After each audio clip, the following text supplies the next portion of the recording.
परमपिता परमेश्वर की अपार कृपा से आज दिनांक 19 जनवरी 2024 हमारा आयुष्मान डिफेंस कॉलोनी का सत्संग प्रारंभ हो रहा है।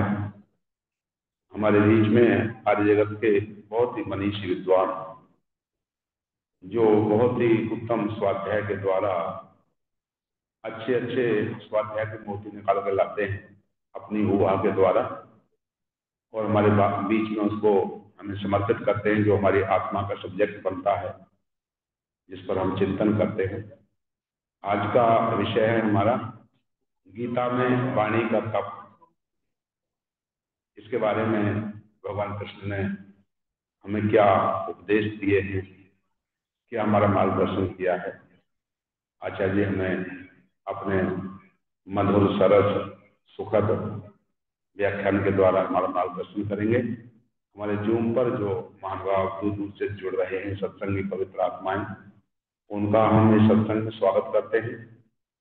और आप सब बैठे हुए हैं, आपका सबका सादर आभार प्रकट करते हैं कि बड़े प्यार से हम सब यहाँ पर आए हैं और दूर दूर से इस ज्ञान यज्ञ की गंगा में स्नान करने के लिए हम सब बैठे हैं। तो आइए हम आचार्य जी से सुनते हैं गीता में वाणी का तप। आचार्य जी अगले 45 मिनट तक हमारे बीच में रहें। ओम। धन्यवाद। अब तो 5 मिनट लेट हो गए तो 45 मिनट ऑलरेडी हो गया ना लेट। 50 मिनट्स मुझे 45 क्योंकि 10 मिनट हो गए ना। जैसे जैसे आप कहें, जैसे आप। सभी को सादर नमस्ते। आइए सभी मिलकर हम एक बार गायत्री महामंत्र का पाठ करते हैं। ओम भूर्भुवः स्वः तत्सवितुर्वरेण्यं भर्गो देवस्य धीमहि धियो यो नः प्रचोदयात्।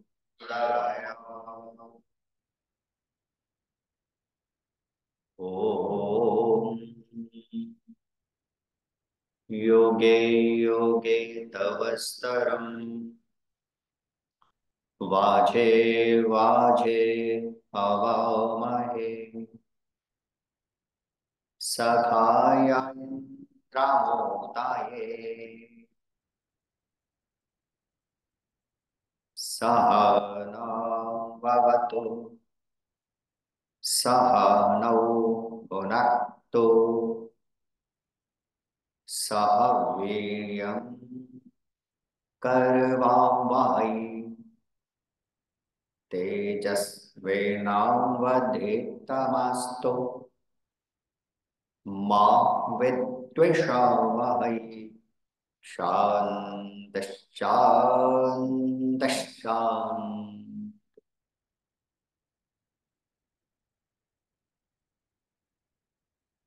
उपस्थित वंदनीय मातृशक्ति, आदरणीय आचार्य जी, इस समाज के माननीय प्रधान श्री अजय चौहान जी,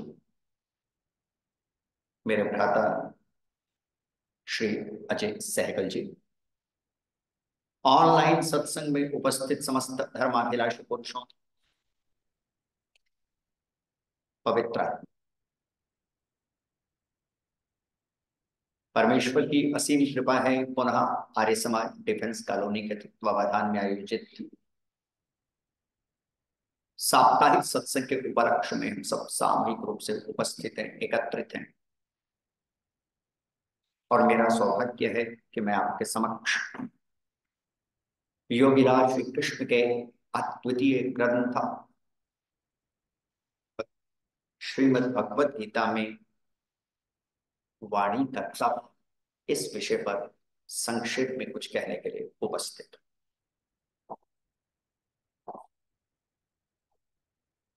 परमेश्वर ने जीवात्मा को सांसारिक कार्यों के संपादन के लिए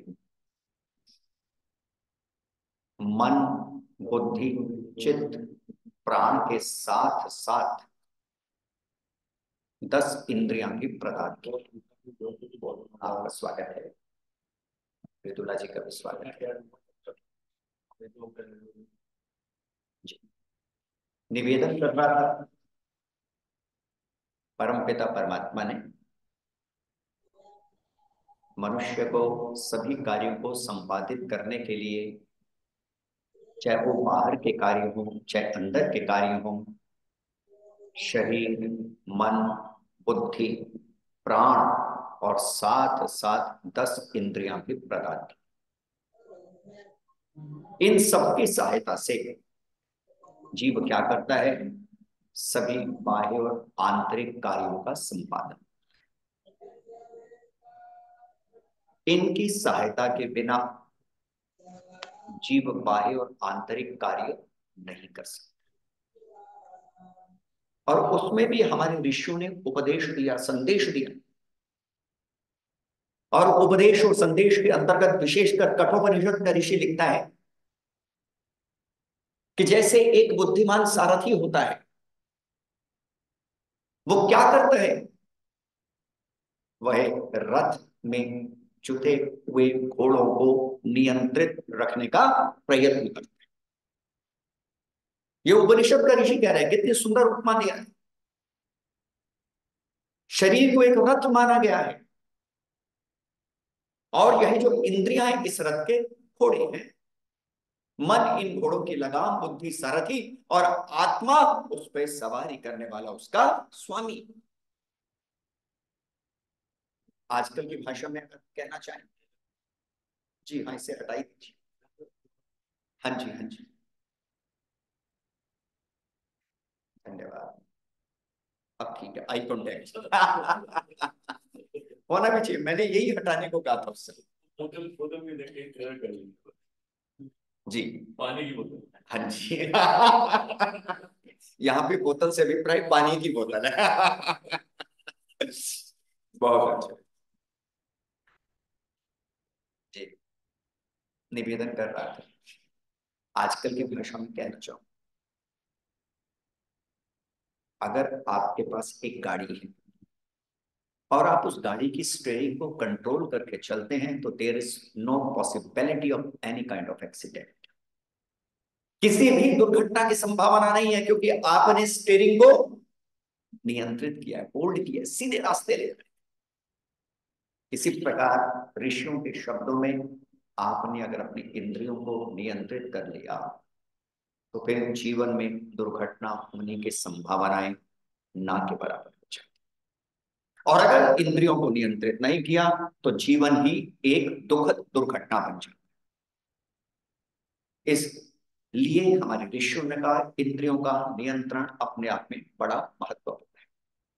5 ज्ञान इंद्रियां हैं, 5 कर्म इंद्रियां हैं, और इन 5 ज्ञान इंद्रियों और कर्म इंद्रियों के भीतर एक ऐसी इंद्रिय है प्रियात्मन, जिसे हम उभय इंद्रिय के नाम से पुकारते। और जो, हाँ जी, उभय इंद्रिय का अर्थ क्या है? उसका अर्थ यह है, उभय का अर्थ है ज्ञान इंद्रिय और कर्म इंद्रिय दोनों। समझ लीजिए किस बात को। उभय का अर्थ है वह ज्ञान इंद्रिय भी है और वह कर्म इंद्रिय भी है। 2 ही प्रकार की इंद्रिय हैं, एक से जिनसे ज्ञान होता है, दूसरे जिनसे जीव कर्म करता है। लेकिन एक इंद्रिय ऐसी है जो हमारी ज्ञान और कर्म इंद्रिय दोनों कहलाती है, और उस इंद्रिय का नाम है वाणी। और संस्कृत के विद्वान तो यहां तक लिखते हैं, वाणी विश्व विजयिनी। इसका अर्थ क्या है? वाणी से विश्व को जीता जा सकता है। इंग्लिश का एक कवि लिखता है, if you conquer your tongue you may conquer the world. आपने अगर अपनी वाणी को जीत लिया तो आपने विश्व को जीत लिया।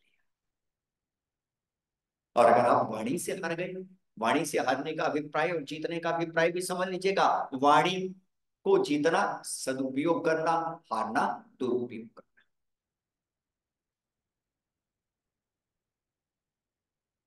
अब वाणी को जीतने का उपाय क्या है? योगीराज कृष्ण कहते हैं, वाणी का तप करें। उपनिषद कहते हैं वाणी का तप करें, वेद कहते हैं वाणी का तप करें, और वाणी का तप करने से यह स्थिति पैदा हो जाएगी क्या, आप वाणी के विजेता बनेंगे, तपस्वी बनेंगे, वाणी के विजेता बनेंगे। और वाणी के विजेता बनते ही होगा क्या, आप पे सुखों की वर्षा होने लगेगी, अर्थात आपका जीवन सुखपूर्ण हो जाएगा। अब ये वाणी का तप है क्या, तो संक्षेप में श्रीमद् भगवत गीता के 17वें अध्याय में भगवान कृष्ण इसका वर्णन कर रहे हैं, और मैं आपके समक्ष समय के निश्चित अवधि में थोड़ा से उस संदर्भ में कहने का प्रयत्न करूंगा। और क्या कह रहे हैं, अनुद्वेगकरं वाक्यं सत्यं प्रियं हितं च यत् स्वाध्यायाभ्यसनं चैव वाङ्मयं तव उच्यते। क्या कहा गया, सबसे पहला गुण, जिसने वाणी के तप को साधा, जिसने वाणी के तप को किया, वाचिक तप को साधा, उसके भीतर क्या होता है, अनुद्वेग करम वाक्य।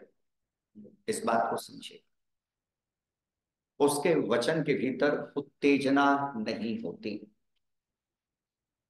अर्थात वाणी का संयमी व्यक्ति कभी उत्तेजित शब्दों का प्रयोग नहीं करता। मोटे अर्थों में कहना चाहिए क्या, वह कभी भी अपनी वाणी के द्वारा आग नहीं लगाता। क्या करता है फिर वाणी के द्वारा, आग लग भी रही होगी तो उस आग को शांत करने का प्रयत्न करता है। मैं आपको एक छोटी सी घटना सुनाता हूँ, बड़ी प्रिय घटना है, मुझे बड़ी प्रिय लगती है, अक्सर कहता हूँ। हुआ कुछ ऐसा, पुराने समय की बात, एक लड़का एक गांव में रहा करता था, और उस समय मोड ऑफ ट्रांसपोर्टेशन भी इतना नहीं था, इलेक्ट्रॉनिक, प्रिंट, सोशल, किसी भी प्रकार का मीडिया इतना फैलाव पे नहीं था। उसकी नौकरी लगी, और जब उसकी नौकरी लगी तो सिर्फ उसके पास एक दिन का समय, रहता गांव में था, रहता गांव में था, और जिस शहर में नौकरी लगी गांव से दूर था। शाम को ही सूचना मिली, परसों ज्वाइनिंग करनी है, एक दिन का समय है, डिस्टेंस बहुत है। अब उसने अपनी माँ से कहा, माँ ये तो बड़ी खुशखबरी है। माँ संयोग से विधवा थी, माँ ने कहा इससे अच्छी खुशखबरी नहीं हो सकती, तेरे पिता भी नहीं है, तेरी नौकरी लग जाएगी, तू घर संभालेगा, घर चल जाएगा। उसने कहा लेकिन माँ डिस्टेंस बहुत है, जिस शहर में जाना है वो दूरी बहुत है। माँ ने कहा बस ऐसा कर, सुबह उठते ही तू सबसे पहले जैसे ही सूर्य उदय हो नहा धो, ईश्वर का धन्यवाद कर, यज्ञ कर और घर से चला जा। इसने कहा ठीक है। रात्रि को सो गया, सुबह उठा, यज्ञ किया। किन्हीं कारणों से माँ भोजन बनाने में लेट हो गई। इसने माँ से कहा, माँ देख डिस्टेंस बहुत है, अंतराल बहुत है, ज्वाइनिंग जहां मुझे करनी है शहर दूर है, ऐसा कर जो बना है वो दे दे। माँ ने कहा देख अभी रोटी बनी है, सिर्फ दाल नहीं बनी। इसने कहा कोई बात नहीं, मैं रूखी रोटी खा लूंगा, तू दे दे, नहीं तो मैं लेट हो जाऊंगा। माँ ने कहा ना पगले, तुझे रूखी रोटी नहीं दूंगी, ऐसा करिए दाल, बस 5 मिनट। उसने कहा ना माँ मैं इंतजार नहीं कर सकता, ऐसा करिए दाल दे दे। माँ ने कहा ठीक है, हमारे गांव के लोग बहुत अच्छे हैं, दूसरे गांव के लोग भी बहुत अच्छे हैं, जिस भी गांव से तू निकलेगा सभी गांव के लोग बहुत अच्छे हैं। ऐसा करियो मैं तुझे कच्ची दाल दे रही हूँ, इसमें थोड़ा पानी रह गया है, ऐसा करियो जाके किसी से पकवा लियो और वहां पे खा सकते। और उस समय ऐसा तो था नहीं कि मोबाइल हुआ करते थे, और माँ ये कहती थी खाए तो फोटो खींच के भेज दियो या मुझे इन्फॉर्म कर दियो, मैं खुश हो जाऊंगी कि हाँ मेरा बेटा खा रहा है। उसने कहा लेकिन खा जरूरी है। उसने कहा माँ तू चिंता मत कर, खा लूंगा, बस तू आशीर्वाद दे। और उसने अपनी माँ के चरणों पर स्पर्श किया और वो चला गया। रोटियां रख ली 4-5, अचार रख लिया, प्याज रख लिया, चल पड़ा, दाल रख ली, दाल थोड़ी उबली हुई थी। जैसे ही एक गांव छोड़ा, दूसरे गांव छोड़ा, दोपहर हुई, उसे भूख लगी, उसने कहा चलो रोटी खाता हूँ। गांव में गाय घर पे पहुंचा, वहां पे माँ रोटी बना रही थी। इतने में ये भी पहुंच गया। इसने कहा देख माँ, मैं रोटी लेके आया हूँ, दाल भी लेके आया हूँ, दाल बना देगी? उस माँ ने हंसते हुए, दाल बनाने की जरूरत क्या है, यहाँ पे भी सब्जी रोटी बनी हुई है, तू वही खा ले। उसने कहा ना, ये मेरी माँ का आशीर्वाद है, खाऊंगा तो मैं इसे ही। ठीक है, लेकिन उस माँ ने कहा जब तक मेरी दाल नहीं पकती, चूल्हा एक है, अब 4-5 चूल्हे तो है नहीं, चूल्हा एक है, जब तक मेरी दाल नहीं पकती मैं तेरी दाल कैसे पकाऊं, इसलिए तू 5-10 मिनट इंतजार कर ले, उसके बाद बना दूंगा। इसने कहा कोई दिक्कत नहीं, मैं 5-10 मिनट इंतजार कर लेता हूँ। अब ये इंतजार कर रहा है, बैठा हुआ है, बात कर रहा है, और पूछता अच्छा माँ, तेरे घर पे कौन कौन है? उसने कहा मेरी बेटी है। बेटी कितने साल की है? 20 साल। कहाँ गई है? कॉलेज गई है। कॉलेज कहाँ है? यहाँ से 2 किलोमीटर दूर। कि अच्छा कल्पना कर, तेरी बेटी अगर कॉलेज से आ रही है और उसका एक्सीडेंट हो जाए। उसने कहा बेटा शुभ शुभ बोले, ऐसा क्यों? इतने समय से मेरी बेटी आ रही है जा रही है, कभी एक्सीडेंट नहीं हो और आज ही हो जाएगा? कि माँ पता थोड़ी चलता है, मुसीबत कोई बता के थोड़ी आती है। मान ले कल्पना कर उसके एक्सीडेंट हो जाए। कि नहीं नहीं बेटा ऐसा नहीं। अच्छा ये बता तेरा पति कहाँ है? कि मेरा पति इस गांव का पोस्ट मास्टर है और उसकी ड्यूटी दूसरे गांव में लगी हुई है। कितना दूर है यहाँ से गांव? 8 किलोमीटर। कैसे आता है? साइकिल पे आता है। कि मान ले अगर साइकिल पे आ रहा हो, बारिश हो, साइकिल फिसल जाए, हाथ पांव टूट जाए तो? उसने कहा नाना बेटा, वो रोज आता है, क्यों फिसलेगा, रोज सही सलामत आता है। उसने कहा अच्छा एक बात बताओ, और कौन है तेरे घर में? उसने कहा मेरा बेटा है। कहाँ गया है? स्कूल में पढ़ता है। कितने साल का है?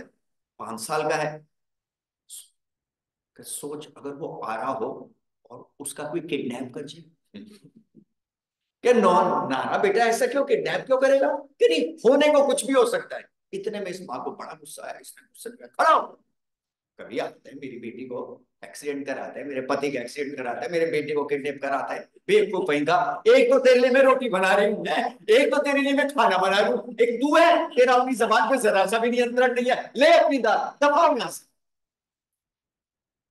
अब इसने अपनी दाल उठाई, आधी कच्ची पक्की, रोटी भी आधी जैसी भी थी, मायूस होकर ये घर से निकला। इसने कहा नहीं बना दी, जा यहाँ से, नहीं बनाती, कैसी बेवकूफों से बातें करता है। तो अब ये रास्ते में जा रहा था, उसके दाल का पानी गिरने लगा, टपकने लगा। एक व्यक्ति ने पूछा भाई ये क्या टपक रहा है? तो कवि ने बड़ी सुंदर बात कही, उसने कहा ये मेरी वाणी का रस है जो टपक। सही बात, बिल्कुल सही है। ये मेरी वाणी का रस है जो टपक रहा है। अरे वो माँ तो मेरे लिए भोजन बनाने को तैयार बैठी थी, लेकिन मैं अपनी वाणी के द्वारा कर क्या रहा था? कभी उसके पति का एक्सीडेंट करवा रहा, कभी उसकी पत्नी का एक्सीडेंट करा रहा, यानी उसकी बेटी का एक्सीडेंट करा रहा, कभी उसके बच्चे का किडनैप करा रहा। मैं आपसे यही कहना चाह रहा हूँ, ये अगर वाणी रसपूर्ण है तो आप पूरे के पूरे विश्व को भी स्वर्ग बना सकते हो। और अगर ये वाणी ऐसी है, कैसी? कटु, काटने वाली। कटु का अर्थ होता है काटने, कर्कश, कड़वी, दोनों तरह की वाणी होती है, एक काटेगी भी और एक कर्कश, कड़वी भी लगेगी। आपने देखा है ना, बड़े मजे की बात, अभी बसंत नहीं चल रहा, लेकिन बसंत के भीतर एक बहुत बड़ी बात आती है, और बात क्या घटती है? कौआ और कोयल दोनों के दोनों काले। और जब तक बसंत नहीं आता किसी को पता ही नहीं चलता कि दोनों के भीतर डिफरेंस क्या है। जिस जो नहीं जानता वो क्या देखेगा? दोनों के दोनों काले, दोनों के दोनों एक जैसे। लेकिन जैसे ही बसंत आता है, दोनों के स्वर जब बोलने लगते हैं तो पता चल जाता है कौवा क्या है और कोयल। और अपने स्वरों के कारण कोयल पूजनीय बन जाती है, और अपने ही स्वरों और शब्दों के कारण कौवा तिरस्कृत हो जाता है। हितोपदेश में एक बड़ी सुंदर घटना आती है, समझने की कोशिश कीजिएगा। उदाहरण देता हूं। एक दिन की बात, कौवा आकाश मार्ग से उड़ा जा रहा था, बड़ी तेजी से उड़ा जा रहा था। इतने में कोयल मिल गई, और कोयल ने प्रश्न कर लिया कौवे से, कौवे मामा कहाँ जा रहे? कौवे ने उत्तर दिया, इस नगर को छोड़ के जा रहा हूं। कोयल ने पूछा इस नगर में क्या समस्या है? मान लीजिए डेथ कॉल ही हो। कौवा डेफ कॉल के ऊपर से उड़ रहा हो, कोयल मिल गई हो, डेफ कॉल को छोड़ के क्यों जा रहे हो, डिफेंस कॉलोनी को क्यों छोड़ के जा रहे हो, समस्या क्या है? जैसे कौवे ने इस बात को सुना तो कोयल से कहते हैं समस्या, सबसे पहली समस्या तो यह है कि लोग तुझे सुनना चाहते, मुझे सुनना ही नहीं चाहते। दूसरी समस्या है, तू बोलती है तो लोग कहते हैं बार बार, और मैं बोलने लगता हूँ, सुनना ही नहीं चाहता। तीसरी समस्या यह है कि सर्वत्र तेरी प्रशंसा होती है, मेरी निंदा होती है। चौथी है, अगर कोई लड़ भी रहा होता है तो क्या बोलते हैं, कौवे की तरह क्यों काएं काएं कर। और अगर कोई गाता है तो कहते हैं मानो ये कोयल इतना मिठास गुणकारी है। तो तेरी प्रशंसा होती है, मुझे केवल केवल तिरस्कार मिलता है। यहाँ के लोग अच्छे नहीं हैं जो मेरे गले की प्रशंसा करें, इसीलिए मैं डेफ कॉलोनी को छोड़कर साउथ एक्स जा ताकि वहां के लोग आए, मेरे कंठ को सुने, मेरे गीत को सुने और मेरी प्रशंसा। तो जानते हैं कोयल ने क्या उत्तर दिया? बड़ा गंभीर, लेकिन शब्द बड़े सहज। और वे क्या कहती है? कौवे मामा, एक बात कहूं, बुरा मत मान। कौवे ने कहा, क्या कहना चाहती? कि मैं यही कहना चाहती हूं, जगह बदलने से क्या होगा, तुम अपना स्वर ही बदल दो। जगह बदलने से भला क्या होने वाला है, अपना स्वर ही बदल डालो। और मामा यही स्वर लेकर अगर साउथ एक्स के आप पूरे विश्व में भी घुमाए तो सब जगह निंदा होगी, तिरस्कार होगा, लोग दूर भगाएंगे। और अगर अपना कंठ बदल लिया, स्वर बदल लिए, शब्द बदल लिए, तो जहां पे हो वहीं पे पूजनीय हो जाओ। मैं भी आपके सामने यही निवेदन करना चाहता हूं। कई व्यक्ति ऐसे हैं और कई व्यक्ति कैसे हैं, इसको मेरी बात की समझ नहीं, उसको मेरी बात की समझ नहीं, ये मेरी कदर नहीं करता, ये बेकार की बातें करते हैं। बदलना क्या होता है? स्वयं को, अपने कंठ को बदलना है, अपनी वाणी को बदलना है, बस। लेकिन एक बात उसमें भी अच्छी तरह ध्यान में रखनी है, आगे बतलाया गया है कि आपको अनुत्तेजित करने वाले वचन बोलने हैं। अनुत्तेजित करने वाले वचन वाणी का तप है, लेकिन साथ में क्या कहा? सत्य। दूसरी बात, वो सत्य होने चाहिए। ये बड़ी महत्वपूर्ण बात है। सत्य बोलना वाणी का तप है, इस बात को समझ लीजिए। क्या है? सत्य बोलना वाणी का तप। अब उसके भीतर पूरी संभावना है, अभी दोनों बातों की तुलना कीजिएगा अच्छी तरह। पूरी संभावना है क्या? जब आप सत्य बोलेंगे तो जो असत्यवादी, दुरात्मा, दुराग्रही, दुराभिमानी, हठी, अधर्मी व्यक्ति हैं, उनके लिए आपका वचन उत्तेजना को ही पैदा करेगा। ये दोनों बातों को अच्छी तरह समझ लीजिएगा। उदाहरण देता हूं आपको, बड़ा मोटा सा उदाहरण देता हूं, फिर आगे चलता हूं। एक कक्षा के भीतर 20 विद्यार्थी पढ़ते हैं। कल्पना कीजिए 20 विद्यार्थी पढ़ते, 5 नालायक हैं, नकल मारते हैं, क्लास में बातें करते हैं, डिस्टर्ब करते हैं। अगर अब अध्यापक उनको कहता है बेटा डिस्टर्ब मत करो, नकल मत मारो, शोर मत करो, उसने बोला तो सच है, लेकिन अब वो क्या होंगे? उत्तेजित। अब वो क्या हो जाएंगे? उत्तेजित। और कई बार आपने देखा होगा ना, आजकल तो बड़ा हैरान कर देने वाली स्थिति है, बड़ा अटैक्स भी हो जाता है टीचर्स और लेक्चरर्स, क्योंकि जरा सी कोई बात कही नहीं और आपा खोया नहीं, लूज टेम्पर हुए नहीं, वाणी से भी व्यर्थ की बातें बोलने लगते हैं, और यहाँ तक कि कई बार लड़ाई भी देखने को मिलती है। उनका वचन होगा क्या? उत्तेजित करने वाला। अब तो यहाँ पे एक प्रश्न पैदा हो गया, प्रश्न ये पैदा हो गया, तो फिर क्या ऐसे वचन ना कही? पहले तो कहा उत्तेजित करने वाले वचन नहीं कहने चाहिए, वह वाणी का तप है, लेकिन साथ में ये भी कहा सत्य भी वाणी का तप है। लेकिन समस्या यह है, अगर किसी आदमी को जो गलत मार्ग पे चलता है सत्य के मार्ग पे ले जाते हैं तो वह सोचता है उसका अपमान हुआ, वो उत्तेजित हो जाता है। तो ऐसे समय में क्या करना चाहिए? ये बड़ा महत्वपूर्ण। मैं व्यवहारिक बात कहता हूं, दूसरी बात नहीं कहता। ऐसे समय में सीधी सी एक बात करनी है, क्या? सत्य को कभी नहीं छोड़ना। इस बात को अच्छी तरह समझ लें। वेद का वचन है, जो सत्य को छोड़ देता है ईश्वर उसको छोड़ देता है। ईश्वर सत्यपति है, ध्यान में रखिए। सत्यपति का अर्थ है जो सत्य कहता है और सत्य करने वालों का हित करता है। इससे परमेश्वर को सत्यपति कहते हैं। समझो, अभी आप संध्या करते हैं, सभी करते हैं, तो संध्या में एक मंत्र आता है, तचक्षु देवहितम पुरस्तात् शुक्रमच्युत। पूरा मंत्र नहीं कहता, इसी पंक्ति में जो कहना चाहता हूं, देवहितम शब्द आया। अब देवहितम शब्द का महर्षि दयानंद सरस्वती महाराज बड़ा सुंदर अर्थ लिखते हैं, और वे लिखते हैं, यह देवेभ्य हितम सदैव हितम। जो देवताओं का हित करता है, इससे परमेश्वर को देवहितम कहते हैं। और देवता किसे कहते हैं? शास्त्र में परिभाषा आई, सत्यम वै देवा अनृतम वै मनुष्य। जो सत्य कहते मानते वो देव हैं, जो झूठ कहते मानते और झूठ का जो आचरण करते हैं वो क्या है? राक्षस, असुर। तो सत्य कहने से आप देव बनते हैं। वेद कहता है जो सत्य के मार्ग पर चलते हुए देव बनते हैं, परमेश्वर उनको अपना विशेष रक्षण प्रदान। इसलिए सत्य के साथ तो समझौता हो नहीं सकता, सत्य तो कहना ही कहना है।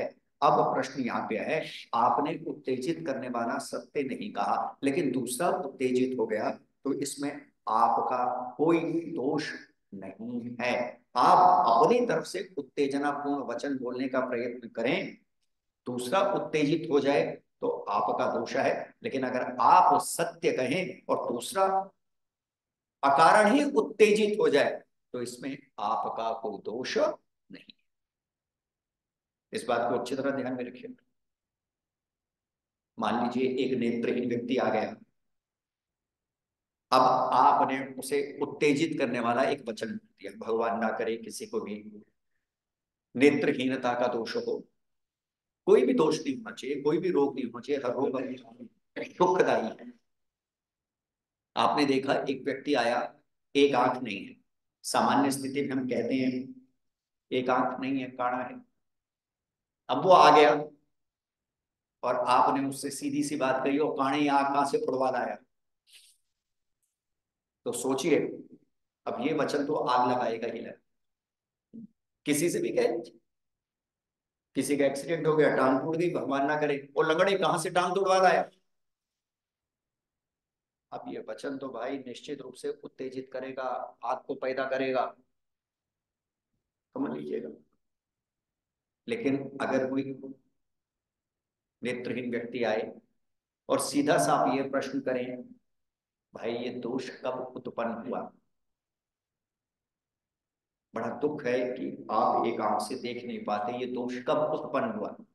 तो निश्चित रूप से उस व्यक्ति में उत्तेजना पैदा नहीं होगी, भावुकता पैदा।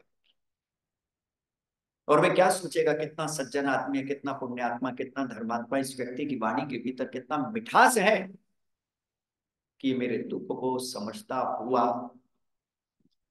नहीं, कोई बात नहीं, धन्यवाद,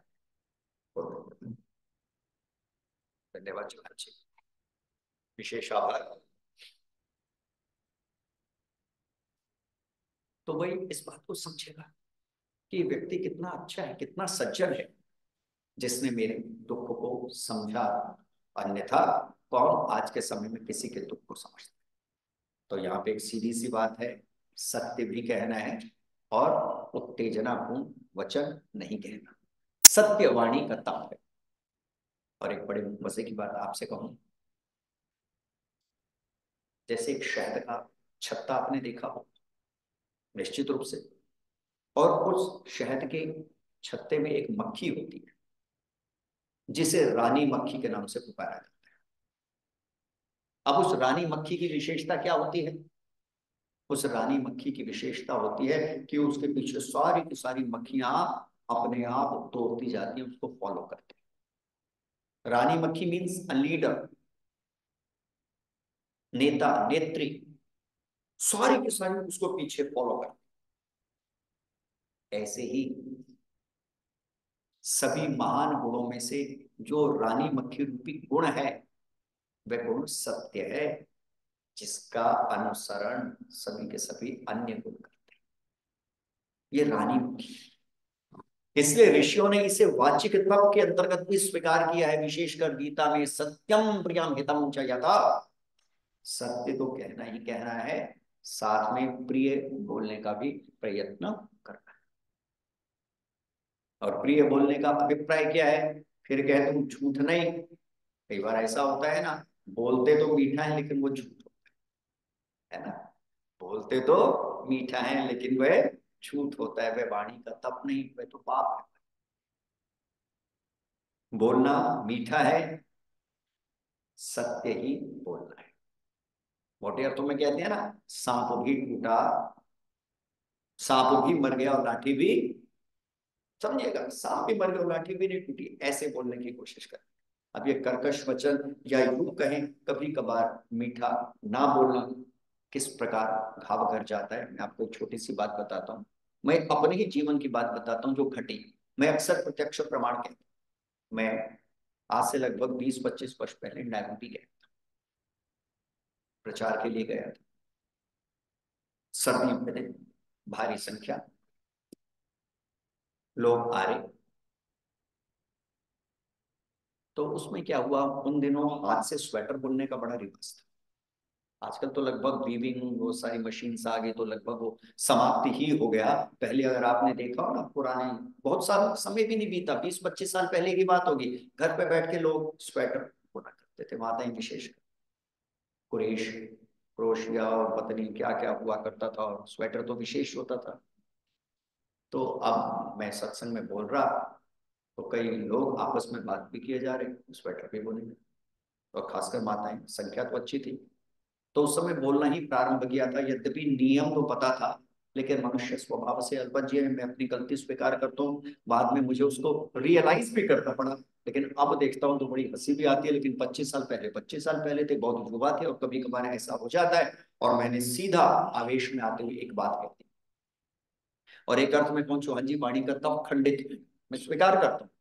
और वो क्या, मैंने आवेश में आते हुए एक बात कह दी, देखो सत्संग में आए हो तो एक ही काम करो, ये ढंग ठीक नहीं है, या तो स्वेटर बुन लो या सत्संग सुनो।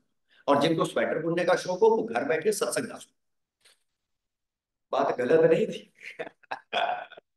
भाई सत्संग में जब आए तो एक ही काम करो ना। और मन की परिभाषा भी यही है, आपको जान के हैरानी होगी।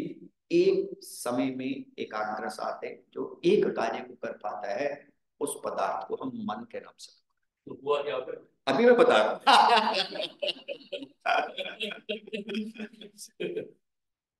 अब मैंने तो बोल दिया, उस समय युवा था, बस जी। उसके बाद 5-7 दिन का कार्य था। अगले दिन देखा मैंने, एक माता बहन महिला नहीं है, एक नहीं, बड़े मजे मजे, पूरी just went against me strike, पूरी कोई नहीं आई। अब मैं बड़ा है, और मैंने हंसते हुए कहा, जैसे स्वभाव है, मैंने कहा प्रवचन मेरा मात्र पुरुषों के लिए नहीं है, मैं तो सभी के लिए बोल रहा हूँ, फॉर मास, सभी के लिए बोल रहा हूँ। तो जानते हैं वहां के जो प्रधान वो खड़े होके मुझे क्या कहते हैं, वो भी जैसे हमारे चौहान जी विनोदी है, अजय सैगल जी भी विनोदी है, वो भी विनोदी स्वभाव के। विनोदी का मतलब है प्रसन्न रहने, होना भी चाहिए, इससे बढ़ के दूसरी बात नहीं हो सकती। मुझे उर्दू का शेर याद आ रहा है, प्रसन्नता पे कौन प्रसन्न रह सकता। और मैंने अपने ही प्रवचन के अंतर्गत जब मानसिक तप की बात कही थी, तब मैंने कहा था, कृष्ण कह रहे हैं मन प्रसाद, प्रसन्न रहने वाले व्यक्ति। तो यहाँ पर एक प्रकारांतर ही है कि कौन प्रसन्न रह सकता है। तो कवि लिखता है, या तो दीवाना हंसे, या फिर वो जिसे तू तौफीक दे, यानी जिस पे तू विशेष कृपा कर दे परमेश्वर। या तो दीवाना हंसे, या फिर वो जिसे तू तौफीक दे, वरना पता इस दुनिया में मुस्कुरा सकता है। वरना पता इस दुनिया में मुस्कुरा सकता है कौन। तो वहां के प्रधान जी भी बड़े विनोदी स्वभाव के, मुस्कुराते हुए हंसते हुए कहे, जब मैंने कहा कि मेरा प्रवचन मात्र क्या पुरुषों के लिए है, तो वो हंसते कहते हैं, जो आज माताएं बहनें नहीं आई वो आपकी कृपा के कारण। वो आप ही की कृपा है जिसके कारण नहीं आए। हाँ गाल गिर गई। हाँ, गाल गिर गई, जी बिल्कुल ठीक, कि आप ही की कृपा है जिसके कारण नहीं आई। अब मैं बड़ा हैरान, व्यंग में था, मैंने कहा जी मैं समझा नहीं कि कल जो आपने कहा कि जिसका दिल हो आए, उन्होंने कहा ठीक है, इतना भी शौक नहीं है प्रवचन सुनने का है। इतना भी शौक नहीं है प्रवचन सुनने का भाई, कि डांट भी खाओ प्रवचन भी सुनो, हमें तो जो काम करना है सो करना है। मैंने कहा ये तो बहुत बड़ी गलती होगी, और फिर सार्वजनिक रूप से मैंने क्षमा, गलत नहीं, जो है सो है भाई, गलत to err is human, forgive is divine. मनुष्य का स्वभाव ही गलती करना है, कौन गलती नहीं करता। मैंने कहा जी उन सबसे, प्रधान जी आपसे मेरा अन्याय है, वहां के प्रधान जी से कहा कि सबसे मेरी तरफ से, उन दिनों फोन हुआ करते थे, मैंने कहा मैं फोन से भी डायल कर से 2-4 माताओं को कह दूंगा जो मंत्री प्रधान या जो भी हैं, लेकिन आए सब, क्षमा चाहता। परिणाम क्या हुआ, तीसरे दिन सत्संग में सब पुरुष भी बैठे थे, माताएं मेरी बेटियां भी बैठी थी, लेकिन बड़े मजे की बात, स्वेटर फिर भी बुन रही थी।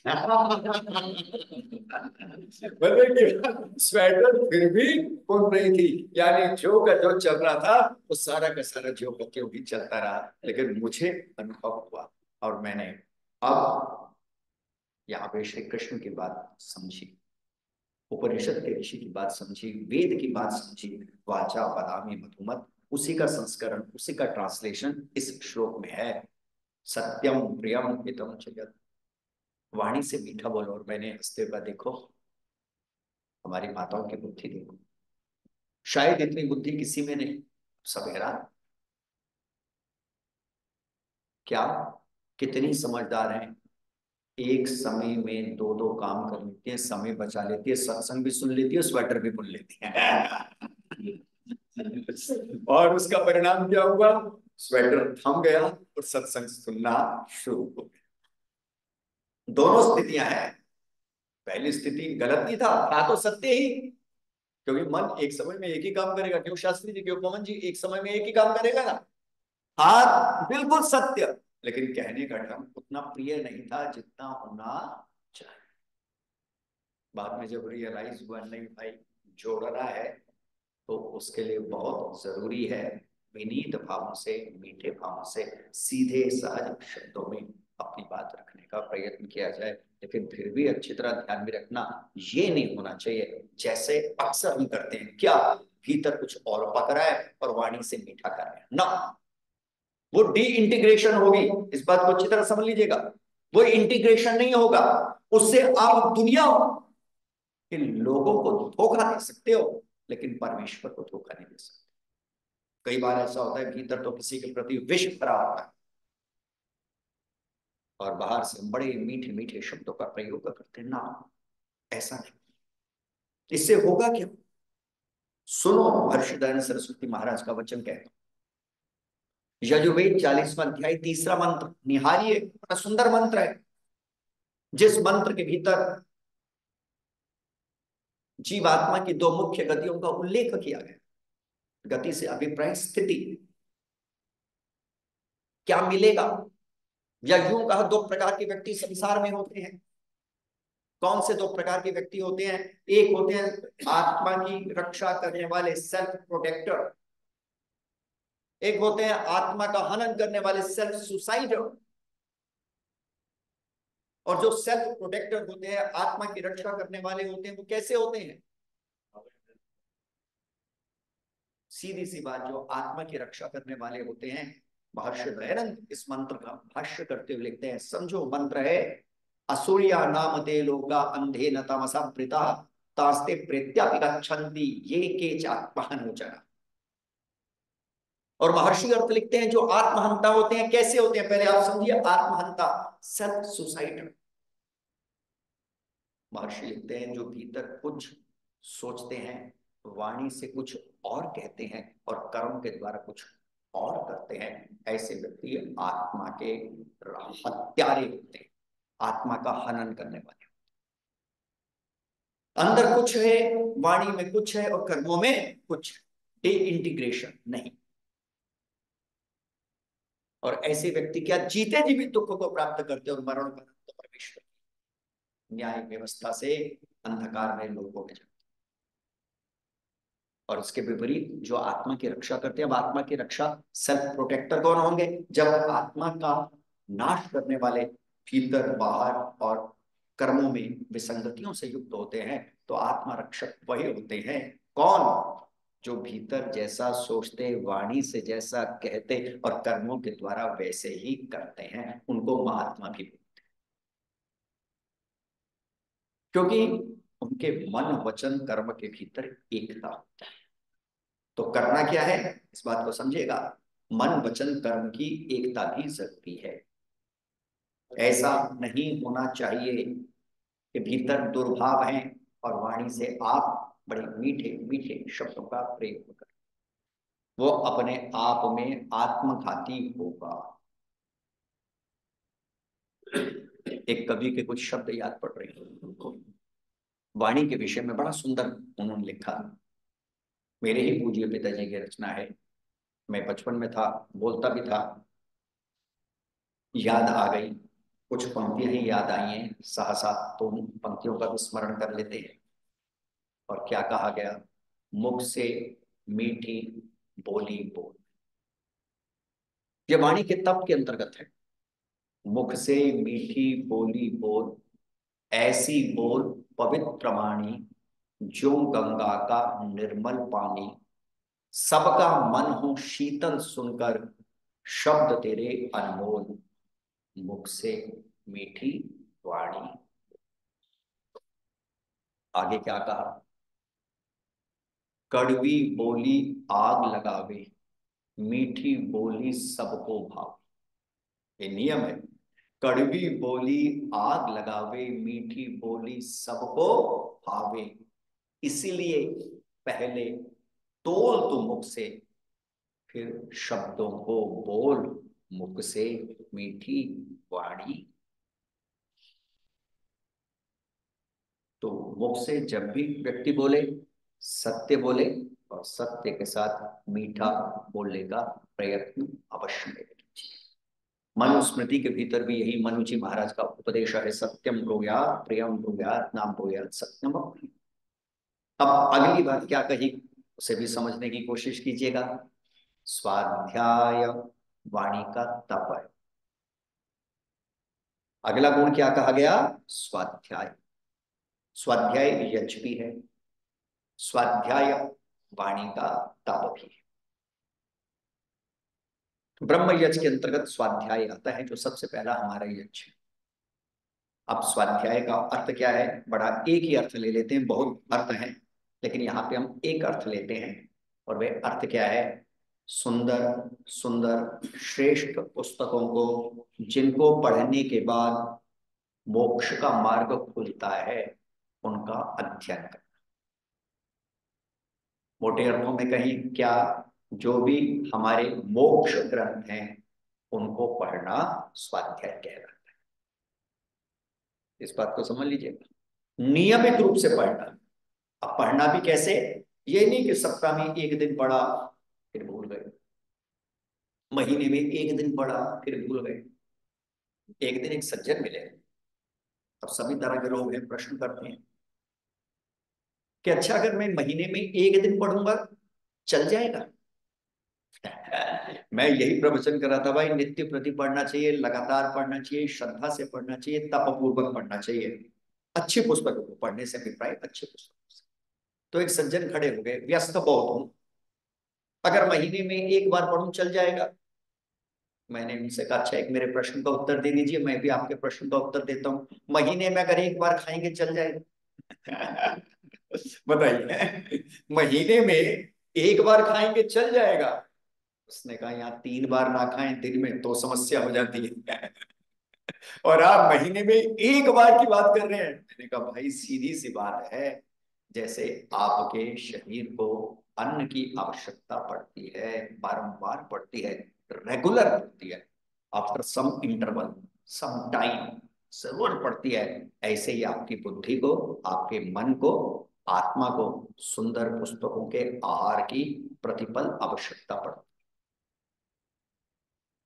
शरीर का आहार भी दीजिए, कोई विरोध नहीं है, होना ही चाहिए। सम्यक आहार तो अनिवार्य है, उसके बिना तो गति नहीं, उसके बिना तो प्रगति नहीं, उसके बिना तो उन्नति नहीं। लेकिन साथ साथ आत्मिक भोजन भी दीजिए। स्वाध्याय से आत्मा का बल भी बढ़ता है, इस बात को भी समझ लीजिएगा। स्वाध्याय से आत्मा का बल भी बढ़ता है, इसलिए नित्य प्रति एक नियम बनाइए। कैसे भी, मेट्रो में बैठो मेट्रो में पढ़ लो, गाड़ी में बैठे हो गाड़ी में पढ़ लो, घर पे बैठे हो घर पे पढ़ लो, फ्लाइट में जा रहे हो फ्लाइट पे पढ़ लो, व्हाट्सएप पे पढ़ लो, ट्विटर पे पढ़ लो, जो भी अच्छा लगे पढ़ो, अवश्य में नियमित रूप से पढ़ो, कुछ ना कुछ अच्छा से, जिससे बुद्धि के ताले खुले, जिससे कुछ संस्कारों का नाश हो, जिससे धर्म के प्रति आपके मन में श्रद्धा पैदा हो और आप धर्म पथ के पथिक बनते हुए मुक्ति को प्राप्त करें। और अब अंतिम बात कह के विराम दे दूंगा, क्योंकि जो आज का समय था लगभग समाप्ति की ओर है। ओम का अभ्यास यानी ओम का उच्चारण वाणी का तप। तो जहां आपको नित्य प्रति सुंदर पुस्तकों को पढ़ना है, वहां अपनी वाणी के द्वारा भी परमेश्वर के मुख्य नाम ओम का जप करना है। मैंने अभी थोड़े दिन पहले एक बहुत अच्छी घटना पढ़ी, कह के विराम दे। हुआ क्या, एक महिला एक दुकानदार के पास गई। अच्छा जी। अब उस दुकानदार के मालिक और उसके दो नौकर थे। उन दोनों का नाम उसने क्या रखा हुआ था, और अपना नाम भी नारायण। क्या नाम रखा, नारायण। ये ईश्वर के अनंत नामों में से एक नाम है, और महर्षि ने जहां सत्यार्थ प्रकाश में 100 नामों की गणना की, वहां नारायण शब्द भी व्याख्या की। अच्छा, अब महिला कुछ सामान लेने आई, उसने कहा भाई साहब दाल दे दीजिए। अभी देता हूँ जी। नौकर को आवाज लगाई, नारायण दाल ले आ, दाएं से यहां से दाल ले आ। वो दाल ले आया। इतने में महिला ने कहा भाई साहब चाय पत्ती चाहिए, तो बाएं पे एक नौकर था, नारायण चाय पत्ती ले आ। अब उसने आवाज लगाई, जी सर नारायण लेके आता हूं। बड़ी मजे की बात, देखिए कितनी इंस्पायरेशनल है। और औरत बड़ी हैरान। उसने कहा आपके इस नौकर का नाम भी नारायण, आपका नाम भी नारायण, इसका नाम भी नारायण, माजरा क्या है। उस दुकानदार ने बड़ा अच्छा उत्तर दिया। वो कहता है मेरे गुरु जी कहते हैं जितना हो सके वाणी से परमेश्वर का स्मरण करो। तो हमने सोचा इसको चिंटू पिंटू कहने की जगह क्यों ना नारायण नाम ही रख लिया जाए, जब भी वाणी से बोला जाए तो भगवान का नाम ही निकले। इसलिए मैंने भी अपना नाम नारायण रख लिया, इसका भी नाम नारायण कर दिया, उसका नाम भी नारायण कर दिया। और वो स्त्री बड़ी खुश होगी। उसने कहा मैं ब्यूटिशियन का काम करती हूँ, मेरी जो लड़की है आज से उसका नाम लक्ष्मी रखती है ताकि मैं भी जब लक्ष्मी बोलूंगी तो वो भी भगवान का ही एक नाम है। कहने का अभिप्राय क्या है कि वाणी का तप है। और देखिए कितनी अच्छी बात कि जिसको भी बोले नारायण, चलो पुत्र को बुला रहे हैं, नौकर को बुला रहे हैं, निकल तो वाणी से परमेश्वर का ही नाम है। इसलिए आपने देखा पहले समय में नाम कैसे होते थे, वेद से बड़े नाम होते थे और ओम से बड़े नाम होते। ओम लाल, ओम कुमार, ओम प्रकाश, ओम नाथ, वेद कुमार, वेद प्रकाश, वेदनाथ, सारे के सारे माता पिता इस दृष्टि से नाम रखा करते। अगर आपने देखा पुराने समय, कारण क्या था कि चलो अगर ओम कुमार को बुलाऊंगी एक बार तो परमेश्वर का नाम निकल ही जाएगा, स्मरण तो हो ही जाएगा। तो ये वाणी से ईश्वर का स्मरण, वाणी का तप है। तो समय के निश्चित अवधि में मैंने आपके समक्ष आचार्य जी वो जो दाल वाली बात कही थी, उसका मतलब क्या थी, क्या निकाला वो एक सेंटेंस में, क्या वो why he should have not done it. जी उसका ये मतलब सिर्फ इतना था, उत्तेजित वचन नहीं कहने चाहिए। उत्तेजित वचन कहने से जब एक छोटी सी दाल नहीं कर रही तो जीवन रूपी दाल कैसे करेगी क्योंकि अक्सर ऐसा लोग कर देते, अक्सर ही ऐसा होता है। इसीलिए तो मैंने वो बात आपके सामने गई, दाल तो अवॉइड करना चाहिए। डेफिनेटली डेफिनेटली ये चीजें मोटा सा अभिप्राय समझ लीजिएगा। जब एक दाल कटु वचनों से नहीं पकती तो जीवन भला कटु वचनों से कैसे चले। कड़ू तो नहीं था, पर फालतू था। साथ में वो कटु भी देखिए माँ के लिए कितना कटु होगा कि भाई वो कहे कि तेरे पति का ही एक्सीडेंट हो जाए, अब इससे पूरा माँ के लिए क्या होगा, तेरी बेटी का किडनैप हो जाए, इससे कटु कुछ होगा नहीं। तो वो कटु भी था, उत्तेजनापूर्ण भी था। तो मैंने आपके सामने समय के निश्चित अवधि, बस 2 मिनट पूरा मैं, हाँ जी, आप आ जाओ। समय के निश्चित अवधि में यह कहने का प्रयत्न किया कि वाणी का तप है उत्तेजनापूर्ण, उत्तेजनापूर्ण वचन, उत्तेजना से रहित वचन, सत्य, तीसरा गुण हो मिठास, चौथा गुण हो सुंदर पुस्तकों को पढ़ना, पांचवा गुण हो ईश्वर के नाम का स्मरण करना। जब हम ये करते हैं तो इससे हमारी वाणी में विशेष फल पैदा होता है, जिससे हमारा आत्मिक उत्थान होता है। बहुत बहुत धन्यवाद, आपने मेरी बातों को इतनी शांति से सुना।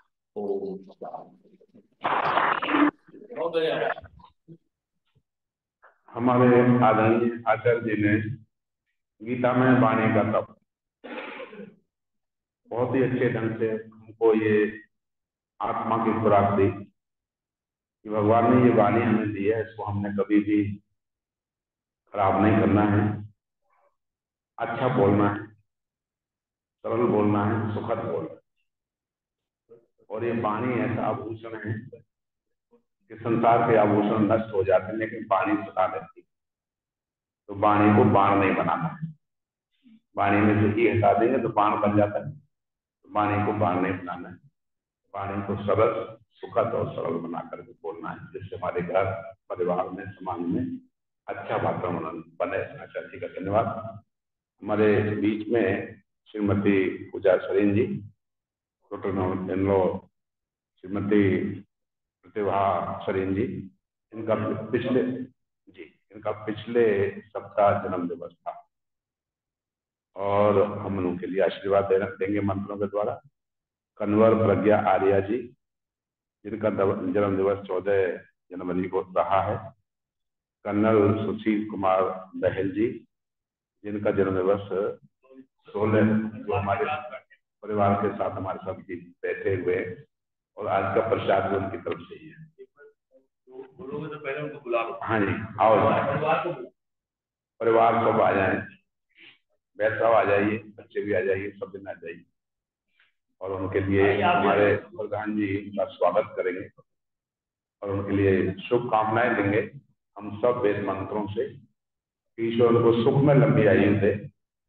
सब बच्चे आए हैं और आप सबके लिए बहुत बहुत मंगल कामनाएं, बहुत बहुत आशीर्वाद। ओम प्रवाह स्वस्ति न पूषा विश्ववेदाः स्वस्ति नस्तार्षयो अरिष्टनेमि स्वस्ति नो बृहस्पति ददातु।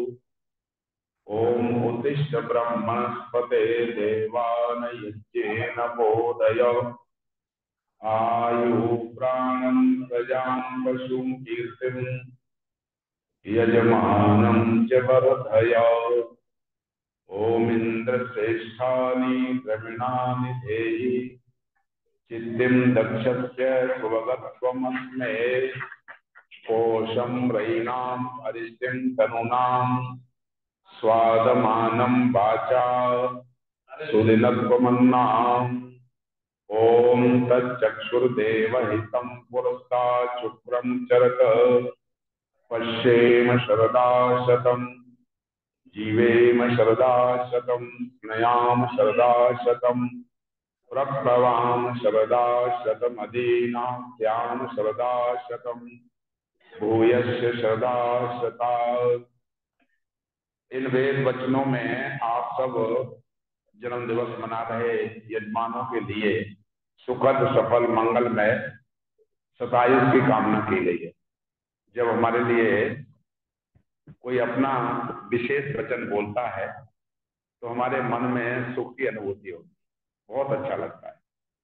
इसलिए अच्छा लगता है कि वो मन के अनुकूल वचन बोले जा रहे हैं। तो वेद के वचन आपके लिए बोले गए हैं, आपकी सेहत के लिए बोले गए हैं, आपकी हैप्पीनेस के लिए बोले गए हैं, आपके परिवार की जो सरलता है, जो परस्पर का आनंद है, उसके लिए बोले गए हैं।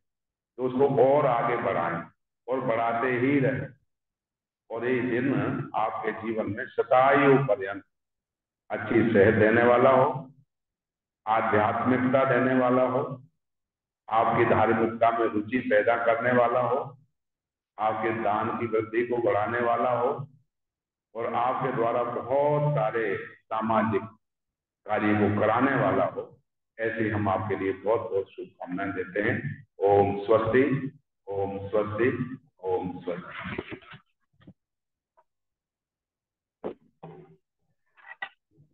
बहल के सन लॉ बैठे हैं, मैं चाहता हूँ कोई 1 मिनट अपने कर्नल बहल के बारे में 1 मिनट बोलें। आइए, सोचिए, सोच लीजिए, आ जाइए।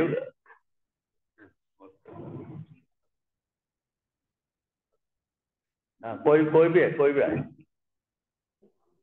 आइए।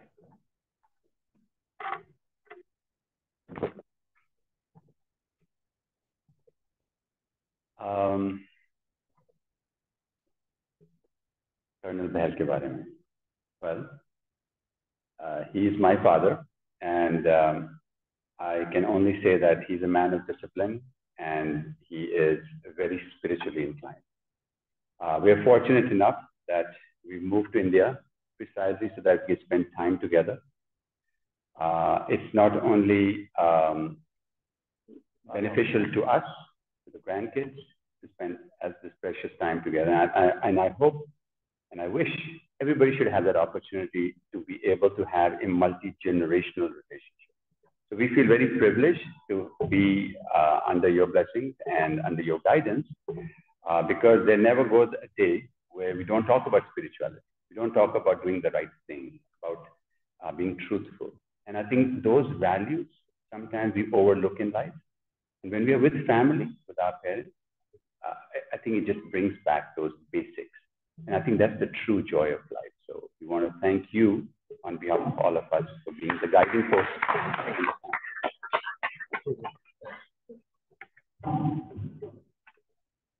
पर्पस, 1 मिनट रुकिए। पर्पस ये है कि जैसे बहल पूरे परिवार को लेके आए, तो हम भी ये चाहते हैं, बहुत टाइम से कहते रहते हैं कि कभी भी परिवार में कोई जन्मदिन हो तो परिवार के लोगों को आर्य समाज में लेके आए।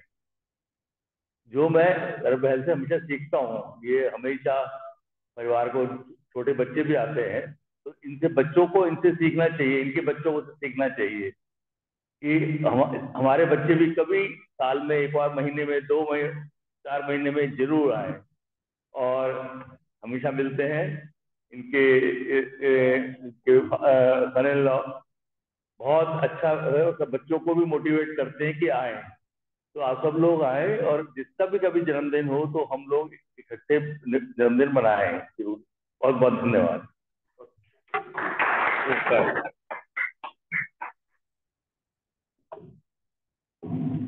शांति पाठ। ओम द्यौः शान्तिरन्तरिक्षं शान्तिः, पृथिवी शान्तिरापः शान्तिरोषधयः शान्तिः, वनस्पतयः शान्तिर्विश्वे देवाः शान्ति ब्रह्म शान्ति सर्वगुण शान्ति शान्तिरेव शान्ति सामा शान्तिरेधि।